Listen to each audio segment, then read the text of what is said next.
27 anyos na welder patay ng makuryente sa tricycle sidecar shop. Ito po naman ay sa San Carlos City sa Pangasinan. Detalye ng balita mula kay Freddy Pajardo, RH38. Masantos siya kamasani, tsaka imin sa ating mga kababayan dyan po sa Pangasinan. Freddy.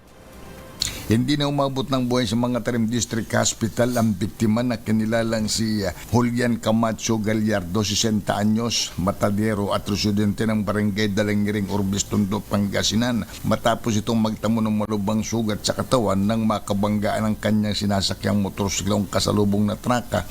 Sa ulat ni OIC Chief of Police Major Mark Ryan Taminaya, alas 5:10 ng madaling araw naganap ang aksidente sa National Highway sa barangay Mabini kung saan pumasok kumano sa linya ng motorsiklo ang truck na minamaneho ni Kurt Russell Toledo, presidente ng Omanday East Bugalyon. Pinalalagay ng mga investigador na inaantok si Toledo na maganap ang aksidente at sa lakas ng pagkabanggit tumilapon si Gallardo ng humigit kumulang 20 metro, kaya nagtamo ito ng malubang sugat sa katawan na siya nitong ikinamatay. Hindi na nagsampa ng kaso ang pamilya ng biktima matapos makipag-areglo ang truck driver.